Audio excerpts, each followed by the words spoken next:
अस्सलाम वालेकुम and welcome to ज़रा हटके। मैं हूँ ज़रा खोड़ो, मेरे साथ हैं वसुतुल्लाह खान और आज Mubashshir Zaidi missing in action है, लेकिन कोई बात नहीं क्योंकि जैसे आपको हमें और तकरीबन पाकिस्तान की 99% आबादी को अब तक पता ही चल गया होगा कि नवाज़ शरीफ, मरियम नवाज़ शरीफ और कैप्टन सफदर को रिहा कर दिया गया है। कहीं खुशी मनाई जा रही है और कहीं सोग, गम और रंजिश का इज़हार किया जा रहा है। कुछ चीज़ें क्लियर कर देते हैं कि यहाँ पर क्या हुआ क्या है कि नैब कोर्ट, अकाउंटेबिलिटी कोर्ट ने जो इनको सज़ा सुनाई थी उसको इस्लामाबाद हाई कोर्ट में चैलेंज किया गया। इसकी पेशियाँ भी चलती रहीं, इस पर भी हम रिपोर्ट करते रहे हैं, तमाम मीडिया ही रिपोर्ट करता रहा है और आज आखिरकार नैब कोर्ट के सेंटेंस को सस्पेंड किया गया है। सस्पेंड का लफ्ज़ यहाँ पर बहुत अहम है क्योंकि इसका ये मतलब नहीं है कि सारे चार्जेस ड्रॉप हो गए हैं या कन्विक्शन ओवरटर्न हो गई है, यानी कि इसका ये मतलब नहीं है कि वो मुकम्मल तौर पर बरी की गए हैं। ये एक आर्जी, एक टेम्पररी रिलीफ है जो कानून के दायरे में रहते हुए इस्लामाबाद हाई कोर्ट ने सुनाई है। ज़ाहिर है इसका ये मतलब नहीं है कि कंस्पिरेसी थियरीज़ रुक गई हैं, बल्कि आज तो कंस्पिरेसी थियरीज़ का ही दिन है। बड़ी मज़ेदार कंस्पिरेसी थियरीज़ चल रही हैं वसुद साहब बाज़ार में।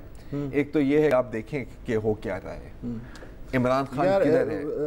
कंस्पिरेसी थियरीज़ पे तो बात आप करते रहेंगे। अच्छा, सबसे पहले तो हम अपने साथी मुबश्शिर, जिसकी हम गायब है तो बुराइयां करने को ही जी चाहता है, लेकिन आज मैं एक तारीफ, वैसे वो बैठा भी होता है तो हम उसकी कोई तारीफ तो नहीं करते, लेकिन अब चूँकि नहीं है तो तारीफ करनी पड़ेगी। बिल्कुल।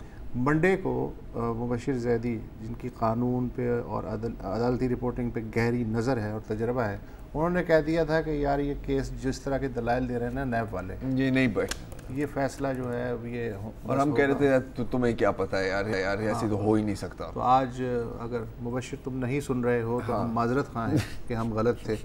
बिल्कुल। और मतलब ये देखो, मेरे लिए सबसे वैसे हैरान कुन बात इस पूरे केस में यही है कि मुबश्शिर सही साबित हो गया यार। अच्छा, अब ये है कि चूँकि आज यही सबसे बड़ी खबर है, लिहाजा इसको रिपोर्टरों ने और चैनलों ने ना खुरच के वो जो गन्ने का रस है ना वो निकाल के, फोक जो है उससे भी रस निकाला जा रहा है। मसलन ये तक, वो भी मतलब भैंस बकरी मेन्यू तक पता चल गया है जी कि जाती उम्रा में आज क्या वैसे आलू गोश्त, माश की दाल और खीर। मैंने तो निहारी कभी सुना था, ये नहीं वो सुनने को तो आप चलें तो ये उनके लिए, मियाँ साहब के लिए पक रहा है।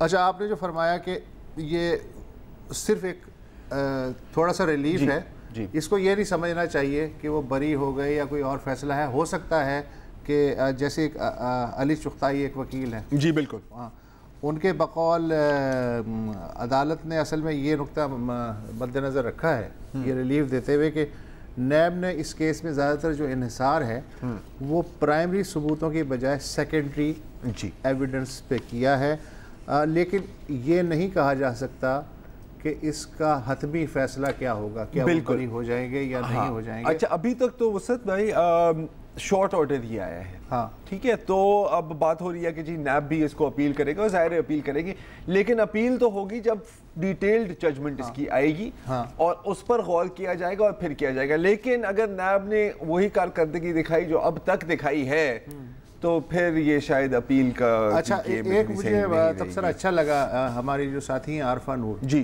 कि ये जो है फैसला आज का नवाज शरीफ के लिए इतना अहम नहीं, इसलिए कि वो ऑलरेडी किसी और चक्कर में ताहयात सियासत से बाहर हो चुके हैं। लेकिन मरियम के लिए ये बहरहाल एक अच्छी खबर है, क्योंकि मरियम के ख़िलाफ़ सिर्फ यही एक इल्ज़ाम है कि उसने डॉक्यूमेंट्स की फोर्जरी की और बाकी जो तीनों रेफरेंसेस हैं उसमें मरियम का कहीं नाम नहीं है। तो अगर फ़र्ज़ करें कि कन्विक्शन बिल्कुल उलट जाता है तो मरियम के लिए बहरहाल एक अच्छी खबर है। लेकिन कॉन्स्पिरेसी थ्योरी सर, पहले मैं एक आपको कंस्पिरेसी थ्योरी पेश, पहले आप सर बिल्कुल, ओके, बारी बारी चलते हैं। देखें जी, इमरान खान कहाँ गए हुए हैं? सऊदी अरब। हाँ। Bajwa, chief of army staff Bajwa साहब कहाँ गए? चाइना शी जिनपिंग से मिल रहे हैं। तो जी ये एक बैनुल अक़वामी NRO अंडरस्टैंडिंग है। इनफैक्ट इसकी सब सेक्शन बी की भी एक कंस्पिरेसी थ्योरी है और वो ये है कि जी असल में नवाज शरीफ ने ना बिलियंस ऑफ डॉलर्स की डील की है कि जी आप खसारे में हैं, आप ये तुमने कहा सोशल मीडिया पे, ये मतलब इधर उधर व्हाट्सएप घूमते फिरते हुए लोग बिलियंस ऑफ डॉलर की डील की है, लेकिन जाहिर है, और देखिए हुकूमत को भी कुछ दिखाना तो है ना कि जी खजाने में पैसे आए हैं, लेकिन अब वो ये तो नहीं कह सकते ना कि नवाज शरीफ ने हमें दी है छुड़ाने के लिए। वैसे भी हुकूमत को इस फौरी तौर पे $12 बिलियन यही तो नवाज शरीफ ने क्या किया है कि उसने भेजी सऊदी अरब, और सऊदी अरब को कहा कि सर आप अपनी तरफ से दे दें, लेकिन है ये मेरा नाम मत लेना, मेरा नाम ना लेना, मेरा नाम ना लेना। इसे कहते हैं नेकी कर दरिया में। जी बिल्कुल, एक कंस्पिरेसी थ्योरी तो ये चल रही है। और फिर इसके साथ आप ये भी जोड़ लेंगे जी, आप देखिए कि मिडिल ईस्ट में और क्या हो रहा है जी, इंडिया पाकिस्तान का मैच भी चल रहा है, और आखिरकार मोदी का यार कौन था। अच्छा, अदालत ने पूछा कि चले भाई ठीक है वो साजिश में शरीक है, लेकिन आप हमें ये समझाइए कि ये जो जाली दस्तावेज़ात की तैयारी है, इसका ये मतलब हम कैसे निकालें कि मुलजिमा की आमदनी से ज़ायद असासे उसने रखे हैं, लिहाजा उसे उस जुर्म में सज़ा दी जाए। दोनों में ज़रा ताल्लुक़ आप बता दें। प्रोसिक्यूटर साहब ने कहा कि मरियम अपने वालिद के ज़ेरे किफ़ालत थी, लिहाजा मरियम के नाम पे जो जायदाद है वो गालिबन उसके वालिद की है। हाँ, गालिबन ठीक है। उस पे जस्टिस अतर मैनुल्लाह ने कहा कि नैब इतनी छानबीन के बाद भी एवन फील्ड अमलाक से नवाज शरीफ की मिल्कियत डायरेक्ट साबित ना कर सकी, मगर वही नैब हमसे ये चाह रही है कि हम सिर्फ मफरूज़े की बुनियाद पे कि गालिबन जी ये उन्हीं के फ्लैट हैं, हम जो है फैसला दे दें। तो भाई साहब ये कैसे हो सकता है? अच्छा, तो इस पर प्रोसिक्यूटर जनरल कुरैशी ने एक और मज़ेदार बात की। उन्होंने कहा जी बात यह कि जो लॉ ऑफ एविडेंस है उसके तहत अदालत मजाज है कि वो बास खुसूसी हालात में मफरूज़ों को भी सीरियसली लेना चाहिए उसे यार। अच्छा, अदालत ने कहा अच्छा ठीक है, तो फिर हम शक का फायदा मुलजिम को क्यों ना दें? हाँ, मतलब आपको क्यों दें? आई मीन इनोसेंट एंड अच्छा बर्डन ऑफ प्रूफ भी एक चीज होती है। कहा कि भाई जी नैब को जो है बारे जुर्म मुलजिम की जानिब मुंतकिल करते हुए कुछ ज़वाबित और हुदूद व क़यूद का ख्याल रखना चाहिए। तो अच्छा, जो थे अब इनके वकील मुलजिमों के ख्वाजा हारिस, उनके महवर जो था दलाइल का, वो भी सारा वक्त यही था कि मफरूज़ों की बुनियाद पे ये फैसला किया गया। बिल्कुल, अब आगे देखते हैं क्या। नहीं बिल्कुल, और देखिए ये कोई पहली दफ़ा नहीं है कि बताई आई है नैब पर। हाँ। अगर आप सुप्रीम कोर्ट को देख लें तो नैब ने ये जो इस्लामाबाद हाई कोर्ट में जो समातें थी उसको ब्लॉक करने के लिए एक पिटिशन दायर की थी, और सुप्रीम कोर्ट ने कहा कि ये इतनी फ्रिवलस है कि 20,000 रुपये आप जुर्माना भी देंगे हमें। अच्छा, उससे पहले भी यही हुआ था, इस्लामाबाद हाई कोर्ट ने भी 10,000 रुपये की का जुर्माना लगाया था कि जी आप कोई आर्ग्यूमेंट प्रेजेंट ही नहीं कर रहे, आप एडजर्नमेंट मांग रहे हैं लेकिन कोई दलील नहीं दे रहे। ये सारी कुछ सब कुछ अपनी जगह। मेरी जो ज़ाती थियरी है ना वसत साहब, आप माने या ना माने, मेरा ख्याल है कि ये ईवा ज़ुबैक की बद्दुआ लगी है नैब को। आपको याद होगा बेचारी पोलिश ट्रैवल ब्लॉगर थी, की चैलेंज किया था, नैब चेयरमैन ने उसके ऊपर नोटिस ले लिया था। ये मेरा ख्याल है सब इसका है। और अब बड़ी अजीब बात है कि अब मेरा ख्याल नैब को खुद की चैलेंज करना होगा सुप्रीम कोर्ट के सामने। यही तो होगा। शुक्र है आपने ये नहीं कहा अयान अली की बददुआ। नहीं, वैसे वो भी कह सकते थे, लेकिन फर्स्ट जो लेटेस्ट न्यूज़ है वो अब एक और माइनफील्ड है। बताओ। एवन फील्ड प्रॉपर्टी अगर हुकूमत पाकिस्तान क्लेम करती है, जाहिर है ब्रिटिश जुडिशल सिस्टम के तहत ही उसे क्लेम करनी पड़ेगी। अगर ब्रिटिश जुडिशल सिस्टम ने किसी बुनियाद पे मुलजिम को शक का फ़ायदा दे दिया तो इन रेफरेंसेस का जो भी फैसला हो पाकिस्तानी अदालतों पे उन्ना द के बनसी। सर अभी पिक्चर बाकी है मेरे दोस्त, वक्फा ले लो।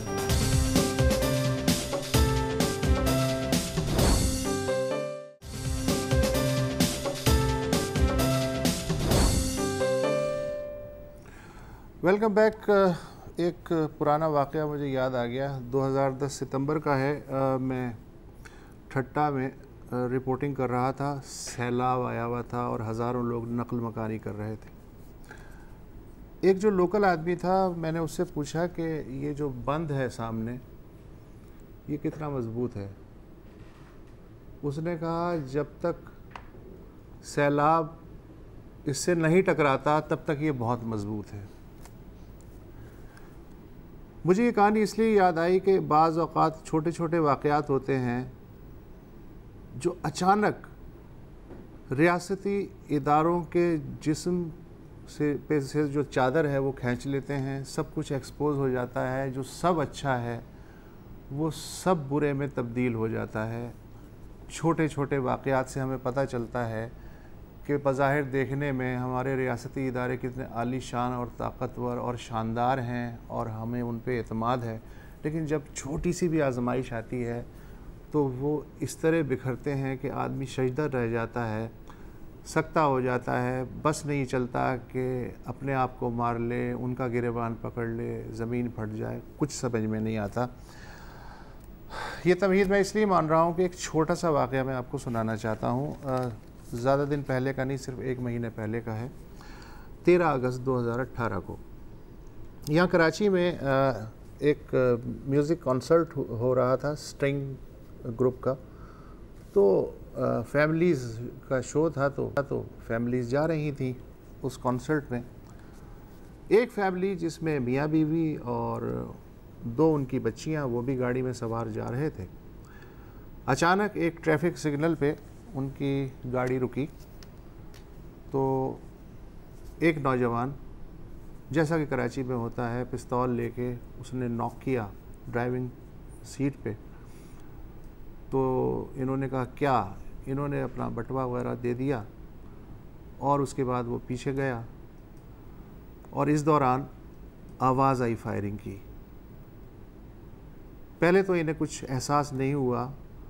जब सिग्नल खुला और ये थोड़ा सा आगे गए तो जो छोटी बच्ची थी वो चीख रही थी और बड़ी बच्ची जो है वो बैक सीट पे पड़ी हुई थी। तो तब इन दोनों को, मियाँ बीवी को जो फ्रंट सीट पे थे, एहसास हुआ कि कोई बहुत ही ख़राब सूरत हाल हो चुकी है।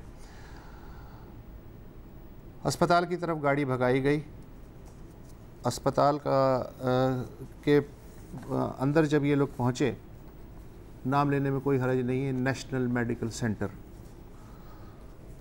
तो अस्पताल वाले पहले तो उस बच्ची को, जो कि तकरीबन बेजान थी, एमरजेंसी में ले गए और इससे पहले कि वो उसे खून देते या फ़र्स्ट एड जो कि उनका फ़र्ज़ होता है वो करते, थोड़ी देर बाद उन्होंने कहा जी कि हमारे अस्पताल में इस बच्ची के लिए कोई सहूलत नहीं है, बेहतर यह होगा कि आप उसे जिन्ना हॉस्पिटल ले जाएं या आगा खान हॉस्पिटल ले जाएं।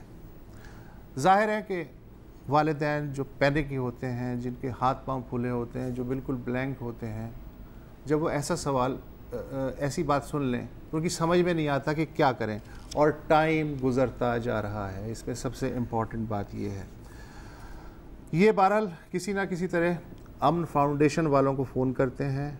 अमन फाउंडेशन वाले कहते हैं कि हाँ, हम एम्बुलेंस भेज रहे हैं। ये पूछते हैं कब तक आ जाएगी। उन्होंने कहा कुछ नहीं कह सकते, लेकिन जितनी जल्द हम कर सकते हैं करेंगे। इस दौरान आप एक एमरजेंसी बेड का इंतज़ाम कर लें। ये वालिदैन इस अस्पताल के स्टाफ से कहते हैं कि आप कोई हमें एम्बुलेंस बैग दे दें, कोई एमरजेंसी ट्यूब दे दें, ताकि हम जो हैं वो कुछ सस्टेन कर सकें। अस्पताल वाले इनकार कर देते हैं। अस्पताल का स्टाफ इन्हें मशवरा देता है कि एम्बुलेंस तो पता नहीं कब आएगी, अपनी कार में बच्ची को लेके आप चले जाएं। ये पूछते हैं कोई ट्रेंड नर्स अगर हमारे साथ हो, हमें तो नहीं पता कैसे ज़ख्मी को संभाला जाता है, तो वो कम से कम दूसरे अस्पताल तक चले। अस्पताल वाले वो मदद फराहम करने से भी इनकार कर देते हैं। इस दौरान बच्ची की रूह परवास कर जाती है। बच्ची के जो बाप हैं वो मेडिकल लीगल सेंटर के लिए जिन्ना हॉस्पिटल पहुंचते हैं और उसके बाद 3 दिन रियासती अहलकार, पुलिस के अहलकार इनके घर के चक्कर लगाते हैं। इब्तदाई तौर पे उनका तासुर, जैसा कि पुलिस में होता है, वो ये है कि जी जो मुकाबला हुआ था, बच्ची जो है वो डाकुओं की गोली से जाँ बहक हुई है, पुलिस का इसमें कोई कसूर नहीं है। लेकिन जब प्रेशर बढ़ता है तो तीसरे दिन पुलिस के एक एसएसपी हैं मुनीर शेख, वो इनके घर पे आते हैं और तस्वीरें देखते हैं इनकी गाड़ी की जिस पे गोलियों के सुराख हैं, और वो कहते हैं ये किसी हैवी वेपन की गोलियों के निशानात हैं, ये हो सकता है कि पुलिस की बुलेट इस गाड़ी पे लगी हों। साबित हो जाता है, इंक्वायरी कमेटी बैठती है, 3-4 दिन में रिपोर्ट आ जाती है कि जी पुलिस की गोली से ही बच्ची जो है जाँ बहक हुई है। मुताल्लिक़ा अफसर के ख़िलाफ़ FIR काट दी जाती है मुतल्लिक़ा अफसर इस वक्त मुअत्तल है और घर पे है। यहाँ तक की कहानी तो मुझे पता है, आगे आप बताइए क्या हालात। आदिल उमर साहब, बेनिश उमर साहब हमारे साथ मौजूद हैं आज जी। आदिल उमर साहब जो हैं वो जिस बच्ची का मैं तस्करा कर रहा हूँ 10 साला अमल जी, उसके वालिद हैं, बेनिश अमल की वालिदा हैं और इनकी एक छोटी बेटी भी है आनिया, जो उस वक्त उसी गाड़ी में जी उस वक्त गाड़ी में थी। शुक्रिया अदा नहीं करना चाहिए आपको ज्वाइन करने का, जो आपके साथ गुजरी है उसका तो कोई मुआवजा कोई मैं बयान भी नहीं कर सकता। मैं आपसे सबसे पहले ये जानना चाहूँगा कि ज़ाहिर है कि आपकी पुलिस से भी बात हुई है, आपकी अमन फाउंडेशन, नेशनल मेडिकल सेंटर, उन्होंने जो आर्ग्यूमेंट्स दिए हैं वो उस पर भी हम बात करेंगे। लोगों से आपका क्या रिस्पॉन्स आया है, क्योंकि आपकी एक अपनी लिखी हुई आर्टिकल भी आपने छापा है इसके पूरे वाक़े के बारे में डॉन में, उसके बाद आप मुख्तलिफ टीवी चैनल्स बनाए हैं, जियो के मॉर्निंग शो पर, समा पर, और एक फ़ेसबुक भी justice for Amal Umar page भी आया है। जानने वालों से तो ज़ाहिर है कि हमदर्दी, जानने वालों ने तो हमदर्दी का इज़हार किया होगा, गम और गुस्से का इज़हार किया होगा। लोगों की तरफ से क्या रिएक्शन आया आपकी जाने?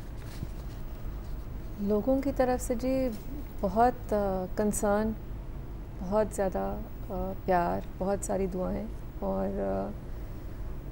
आई थिंक हर कोई आई मीन रैंडम जिनको मैं जानती भी नहीं हूँ, जो हमें मेरी फैमिली को भी नहीं जानते, मतलब बहुत सारे लोगों ने तरह तरह से अप्रोच किया है, और बहुत सारे लोगों ने अपना जाहिर सी बात है अफसोसनाक वाक़या है और अपने अफसोस का इज़हार किया है।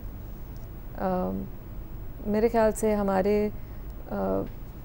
कल्चर में शायद खुल के कोई कहानी अपनी सुनाता नहीं है, और चीज़ें जो हैं वो छुपा दी जाती हैं, कारपेट के नीचे ब्रश कर दी जाती हैं कि जी क्या ज़रूरत है, और जाने वाला तो चला गया। और लेकिन मेरा और उमर का ये डिसीजन जब हमने लिया कि हमारी कहानी तो जाएगी आगे, बिकॉज़ इस कहानी से शायद किसी और की जान बढ़ जाएगी, और जाहिर सी बात है अमल तो चली गई है, उसका तो कोई हमें कोई उसका पैरेलल या कंसोलेशन या उसकी तो कोई चीज़ नहीं हो सकती, वो नहीं हो सकता। लेकिन शायद कुछ बेहतर हो जाए, किसी और की जान बच जाए, किसी और का बच्चा बच जाए, और उससे शायद हमें कुछ तसल्ली हो जाए। ये जो आपका जो पूरा किस्सा हम पढ़ रहे थे, आपसे भी सुन रहे थे, ये चीज़ जाहिर है कि हर कदम पर हमारे जो हम अपने स्टेट स्ट्रक्चर कहते हैं, या जिसको हम बड़े प्यार से सिस्टम कहते हैं, वो फेल हुआ है, वो कोलैप्स हुआ है। मतलब मैं ये भी नहीं कहूँगा कि वो नाकाफ़ी हुआ है, वो हॉस्पिटल कोलैप्स हुए, एम्बुलेंस सर्विस कोलैप्स हुई, पुलिस कोलैप्स हुई, इन्वेस्टिगेशन जो है वो मुझे नहीं पता कि वो किस नहज पे जाके क्या रुख इख्तियार करेगी, अभी तक हर चीज़ माइनस। जी बिल्कुल। उमर शाहिद हामिद का भी इसमें रिस्पॉन्स आया है, वो भी, और ज़ाहिर है वो अपनी पेश कर रहे हैं कि जी पुलिस ने अपनी SOP के मुताबिक काम किया है। अच्छा, नेशनल मेडिकल सेंटर भी यही कह रहे हैं कि पुलिस कि जी हमने हमारी एक SOP है, ऐसा नहीं है कि हम किसी को रिजेक्ट करते हैं, लेकिन एक स्ट्रक्चर है। अच्छा, कुछ हद तक ये बात सही भी है कि कराची में कुछ केसेस में आप सिर्फ उन अस्पतालों में जा सकते हैं जिसमें MLO होता है। कौन से केसेस हैं ये? दहशतगर्दी, fire arm injury, physical assault, कत्ल, रेप, खुदकुशी या पॉइजनिंग में।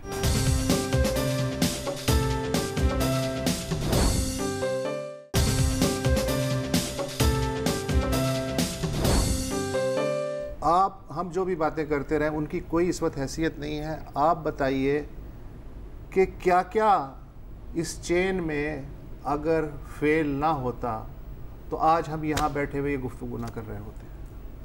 आपने जाहिर है कि आपका मेन एम्फेसिस जो था, जो हमने स्टोरीज अखबारात में हैं, जो आपकी अपनी ओपिनियन है, वो पुलिस की ट्रेनिंग का सवाल जी, क्राउडेड प्लेसेस में किस तरह हैंडल किया जा सकता है, फिर पूरा जो मेडिकल सिस्टम है उस पर आपने सवालात उठाए हैं। वो चेन ज़रा बताइए आपके ख्याल में किस तरह फेल नहीं होनी चाहिए या फेल हो गई थी?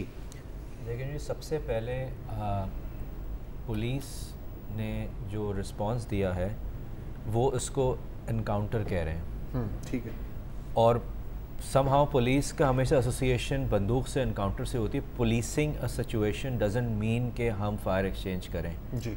एक पुलिस को एक पुलिस अफसर को ट्रेनिंग दी जाती है, जो आई एम श्योर होती होगी यहाँ भी, अगर नहीं होती वो तो खैर बहुत दुख की बात है, कि सिचुएशन को असेस किया जाए और फिर एक्ट किया जाए। वो यहाँ पे नहीं हो, और समहाउ ऊपर से लेके नीचे जिसने ही बात की उसे हमेशा इनकाउंटर ही कहा कि जी इनकाउंटर था, गोली लग गई। इनकाउंटर हुआ क्यों? मेरा पहला सवाल जब मेरी एडिशनल आईजी साहब अमीर शेख से हुआ था, उन्हें आके कहा जी इनकाउंटर था, ये था। मैंने कहा देखें इनकाउंटर नहीं था, इनकाउंटर हुआ, बनाया गया, इनकाउंटर नहीं था। वो अगर आपने देख लिया था, अगर आपको नोटिफिकेशन मिल गई थी कि ये इस तरह से एक गैंग है जो रिक्शा में ऑपरेट कर रहा है, तो आपको सिचुएशन के हिसाब से एक्ट करना चाहिए था, जो नहीं किया गया। क्योंकि हमारी पुलिस को सिर्फ यही सिखाया गया बंदा देखो मार दो, क्योंकि यही हम देखते हैं। बिल्कुल।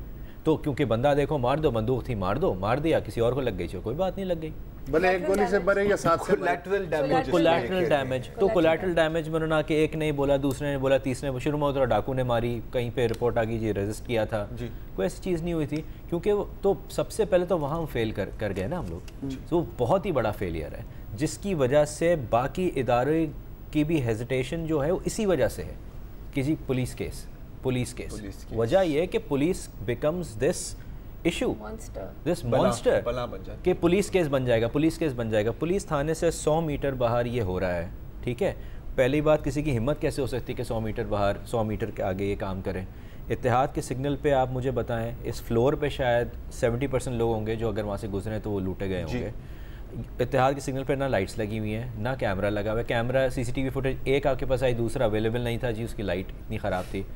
तो कहने का मकसद ये है कि इस तरह की जो चीज़ें हैं जो ये इन्होंने बंदूक से आके सॉल्व करी हैं, ये तो CCTV फुटेज पे सॉल्व हो जाती हैं। आप कहीं भी दुनिया में उठा के देख लें। अमन फाउंडेशन की बात की तो उनके तर्जुमान खाकान सिकंदर साहब भी मौजूद हैं। अमन फाउंडेशन की वो एम्बुलेंस जो वक्त पे नहीं आई। अमन फाउंडेशन की एक इसके ऊपर एक बयान भी आया, इनकी प्रेस रिलीज़ भी आई है। मैं चाहता हूं कि हम खाकान सिकंदर साहब खुद उन्हीं से ही पूछ लें। सिकंदर साहब, अमन फाउंडेशन का क्या व्यू पॉइंट है इस पूरे किस्से में? जी, सबसे पहले बहुत शुक्रिया मुझे मौका देने का, वो मौक़िफ़ बयान करने का। उससे पहले मैं ये कहना चाहूँगा कि जो अल्फाज अभी मैं बयान करने वाला हूँ उनका वज़न ऐसे वालिदैन जिन्होंने अपनी बच्ची को जाते हुए देखा उनके सामने कुछ नहीं है। तो अब जो मैं इजाज़त से उनकी बात करना चाहूँगा और मैं सिस्टम पे आना चाहूँगा, मैं बीनिश के उस आर्टिकल को रेफ़र करूँगा जिसमें उन्होंने बिल्कुल दुरुस्त कहा कि द सिस्टम हैज़ फेल्ड अस। देखिए जी, एम्बुलेंस ये समझने की ज़रूरत है पहले तो कि ये शहर की वाहिद जान बचाने वाली एम्बुलेंसेस तो है, लेकिन 2 करोड़ की आबादी में सिर्फ 60 एम्बुलेंसेस हैं। और मैं आपको अगर थोड़ा सा और इसमें इजाफा करके बताऊं तो इसका मतलब ये है कि हमारे स्टैट्स ये कहते हैं कि हर 2 मिनट में एक क्रिटिकल इमरजेंसी हो रही है। कराची में हम लोग सिर्फ और सिर्फ 300 के लगभग जाने बचा पाते हैं रोज़, जबकि 800 से ज़ायद को हम एम्बुलेंस दे भी नहीं पाते, क्योंकि वाहिद लाइफ सेविंग एम्बुलेंस है। और आपने अभी ये जिक्र किया कि इसका सलूशन क्या है, इसका सलूशन नंबर क्या है। एक नंबर, ये सिस्टम का सलूशन भी यही है कि सबसे पहले वापस आना चाहिए कि ये काम किसका है। ये काम किसी प्राइवेट नॉन प्रॉफिट इदारे का नहीं है, ये काम है हुकूमत का, स्टेट का। और बाहर क्यों ये सिस्टम कामयाब होता है? क्योंकि सिंगल प्लेटफॉर्म के ऊपर गवर्नमेंट स्पॉन्सर्ड एक एम्बुलेटरी सर्विस होती है, जो कि जैसे इस शहर कराची को 200 की ज़रूरत है, जिसके अगेंस्ट 60 व्हीकल्स हैं। ये इंटीग्रेटेड होती है हेल्थ केयर इंफ्रास्ट्रक्चर के साथ, ताकि एक नंबर के ऊपर, चाहे वो 1021 हो या कोई और नंबर हो, ये ना सिर्फ किसी इमरजेंसी के अंदर शहरी एम्बुलेंस बुला सके, बल्कि उनकी तमाम तर तिब्बी ज़रूरियात को पूरा किया जा सके। तो हमें तकरीबन 10 साल हो गए जनाब ये बात करते हुए। मैं बीनिश और उमर का शुक्रिया अदा करना चाहूँगा कि उन्होंने इतना अहम मुद्दा उठाया है। और मैं ये अपील करता हूँ तमाम आपके देखने सुनने वालों से, हुकूमत से और जितने भी लोग हमें देख रहे हैं कि इस पे गौर करें। इस इशू को हम डेड होने नहीं दे सकते। We have to keep raising our voice. I wish के बीनिश और उमर पे ये वक्त ना आता कि उन्हें ये मुद्दा उठाना पड़ता। आई विश के हम उनका शुक्रिया ना अदा करते। बेशक बेशक, बिल्कुल सही कह रहे हैं आप। ये बहुत अनफॉर्चुनेट है, बहुत ज़्यादा अनफॉर्चुनेट। ले लिया जाए जी। बेशक।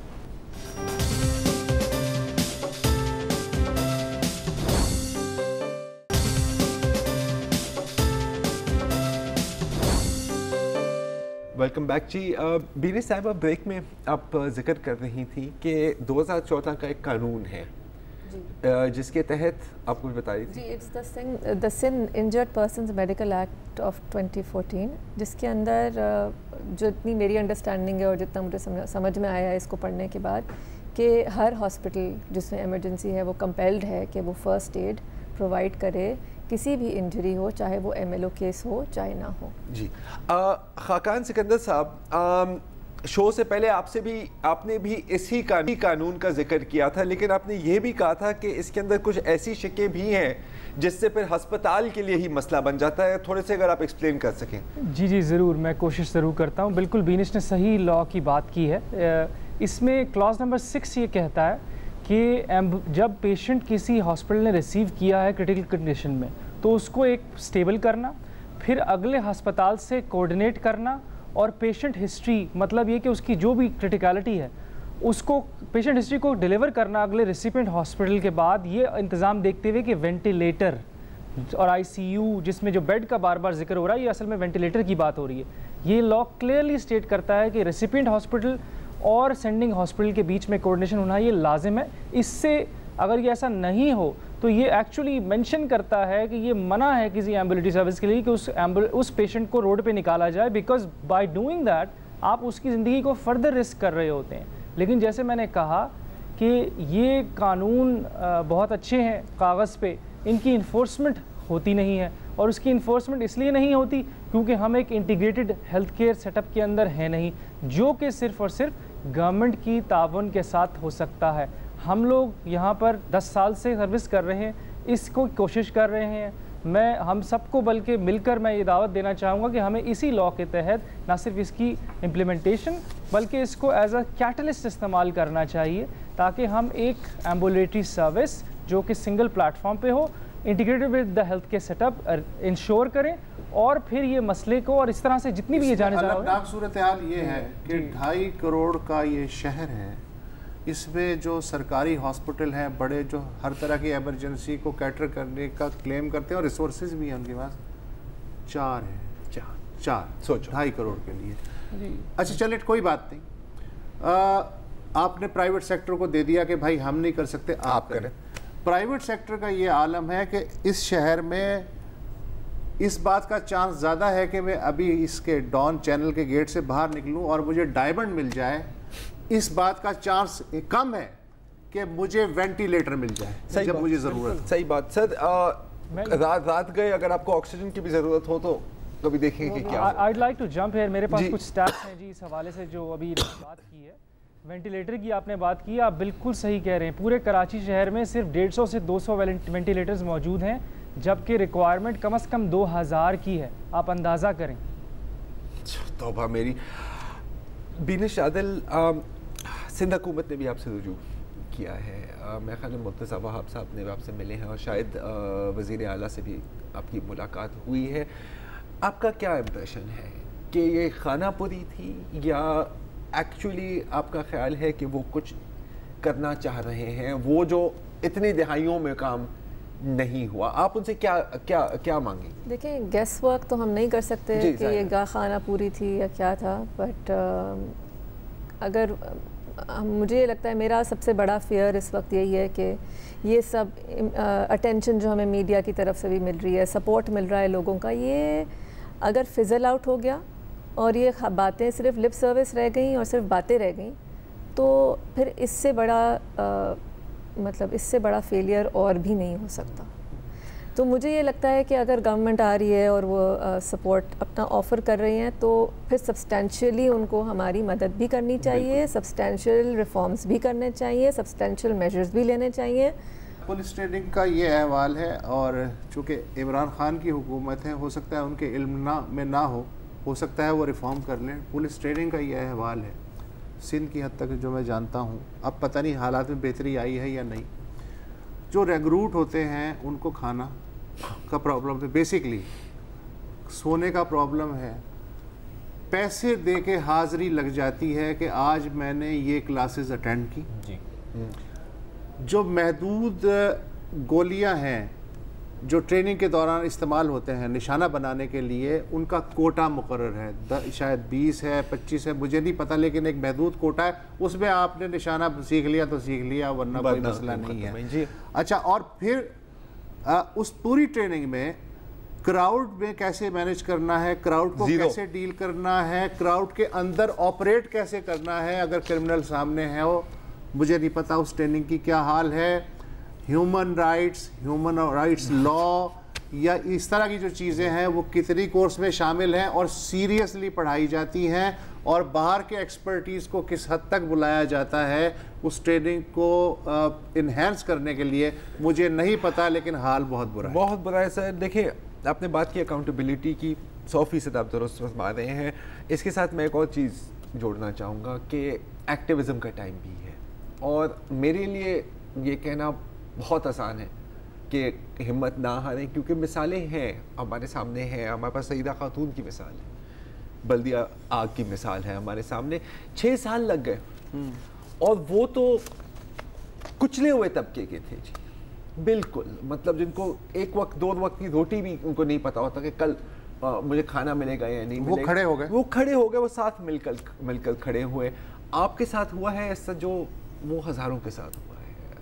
मैं एक बार फिर अपील करूंगा कि इनका जो फेसबुक पेज है जस्टिस फॉर अमल उमर, उसमें आप उसको ज्वाइन करें, उसमें आप पार्टिसिपेट करें, क्योंकि अगर एक आवाज़ नहीं सुनी जाती तो 1000, 10,000, 1 लाख आवाज़ें सुनी जाती हैं। ये ना लिखे कि बड़ा अफसोस हुआ, ये बताएं कि किया क्या जाए। और आपके जो नुमाइंदे हैं, नाज़िम हो, MPA हो, MNA हो, उन पर आप प्रेशर डालें। इस सिंध हुकूमत में और हर हुकूमत में ऐसे लोग होते हैं जो बेहतरी चाहते हैं, जो तरक्की चाहते हैं, उनका भी हाथ बटाएं, क्योंकि जो इनके साथ हुआ है वो आपके साथ हो सकता है, वो मेरे साथ हो सकता है, वो वसत के साथ हो सकता है। It is only a matter of time, क्योंकि ये जो हमारा निज़ाम है ये ऐसा है कि जैसे एक दरख्त है और दूर से तो बड़ा ताकतवर लगता है, बड़ा तंदुरुस्त लगता है, कि अंदर से दीमकों ने खाया हुआ है।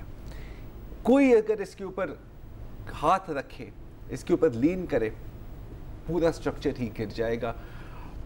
हम तो सिर्फ दुआ कर सकते हैं कि हमारे साथ ऐसा ना हो, लेकिन दुआ के साथ हमें कुछ जिद्दोजहद करने की भी ज़रूरत है।